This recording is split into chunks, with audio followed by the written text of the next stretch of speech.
చూడమ్మా, ఆడపిల్లల తల్లిదండ్రులు ముఖ్యంగా ఫోకస్ చేయవలసింది కొన్ని వందల మంది ఆడపిల్లలు ఈ టీనేజ్ లో ఈ లవ్ లో పడి జీవితాలను సర్వనాశనం చేసుకున్నారు అనమాట. టీనేజ్ లో ఇప్పుడు చూడడం, టీనేజ్ లో పిల్లలు అప్పుడే బయటకు వస్తారు, ఇంటి నుంచి బయటకు వస్తారు.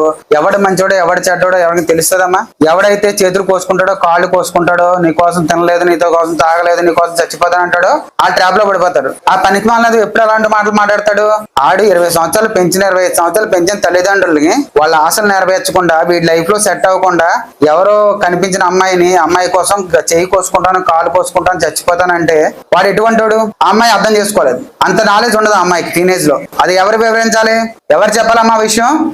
పేరెంట్స్ చెప్పాలి. ఖచ్చితంగా టీనేజ్ అమ్మాయితో ప్రతిరోజు కూడా తల్లి ఖచ్చితంగా ఇంటరాక్ట్ అవ్వాలి. ఎప్పుడు గమనించండి, చాలా సినిమాల్లో చూస్తూ ఉంటాం మనం, మంచి అమ్మాయిలందరూ కూడా పోకిరిగాలికే పడతా ఉంటారని డైలాగ్ విన్నారు ఎప్పుడైనా? ఆ డైలాగ్ అటు ఇటు మారచ్చు, కానీ కొన్ని వందల సినిమాల్లో డైలాగ్ ఉంది. నిజంగా కూడా హీరోయిన్ చాలా బాగుంటది, మంచి వెల్దీ ఫ్యామిలీ నుంచి వచ్చి ఉంటది, మంచి ఫోకస్డ్ గా ఉంటది. కానీ అందులో ఎవరైతే ఫ్యాకల్టీ మీద కామెంట్ చేస్తాడో, అమ్మాయిల మీద కామెంట్ చేస్తాడో, గాలి తిరుగుతారో ఆ హీరో కూడా పడతా ఉంటది.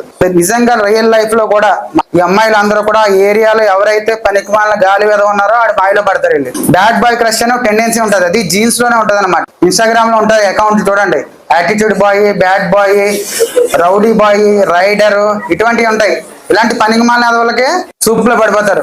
తెలియని వయసులో మేము రోమియో జూలియట్, లైలా మజ్ను లో కొత్త లవ్ స్టోరీని బిల్డ్ చేస్తాం. ఇంతకు ముందు లవ్ స్టోరీ అన్ని వేరు, మా లవ్ స్టోరీ వేరు అన్నట్టుగా టెండెన్సీ ఉంటది. టీనేజ్ అమ్మాయిలు అందరూ కూడా ఇంతే ఉంటారు. వచ్చి వాడు దొంగ, మారుస్తాను, ఇంకోట ఏదో చేస్తాను, ఇలా ఉంటారనమాట. ఒకసారి ట్రాప్ లో పడిన తర్వాత మన మాట విననే వినరు. ఆ ట్రాప్ లో పడుకోవచ్చు చూసుకోవాల్సిన బాధ్యత ఆ తల్లిదండ్రులది. టీనేజ్ లో ఉన్నంతకాలం ఆడపిల్లల మాటలు నమ్మకండి అమ్మ. ఏ మాట నమ్మకండి. ఏ టైంకి వెళ్తున్నారు, ఎక్కడికి వెళ్తున్నారు, అక్కడ ఎవరితో ఇంటరాక్ట్ అయ్యారు, ఎవరితో మాట్లాడుతున్నారు, మొబైల్ ఫోన్ పట్టుకుంటే ఏం యూజ్ చేస్తున్నారు, ఎవరితో చాటింగ్ చేస్తారు, ప్రతి విషయం A to Z మీరు కంటిలో పెట్టుకుని చూసుకుంటే గానీ మీరు బయటపడరు. లేదంటే ఏదో ఒక రోజు మీరు సడన్ గా షాక్ తగులుతుంది. ఒక సినిమాలో ప్రకాష్ రాజ్ కి ఒక కూతురు ఉంటది. ఇంటికి వచ్చినప్పుడు వాళ్ళ ఆవిడని అడుగుతాడు, మన అమ్మాయిని జాగ్రత్త చూస్తున్నావా, ఏం చేస్తుందో ఏంటో గమనిస్తున్నావా అని అడుగుతాడు. వాళ్ళ ఆవిడ అంటది, మన అమ్మాయి చాలా మంచిదండి, అసలు ఎందుకు అలా అనుమానిస్తున్నారని అడుగుతుంది. అప్పుడు ప్రకాష్ రాజ్ అంటాడు, మన అమ్మాయి మంచిదే, అమ్మాయి వయసు మంచిది కాదు అని చెప్తాడు. అదే విషయం ప్రతి ఒక్కరు, ప్రతి ఆడపిల్ల తల్లిదండ్రి ఖచ్చితంగా గుర్తు పెట్టుకోవాలి. వయసు ఎన్ని రకాల వేషాలైనా వేయిస్తుంది, ఎన్ని అబద్ధాలైనా చెప్పిస్తుంది, ఎన్ని పోకిరి పనులైనా చేయిస్తుంది.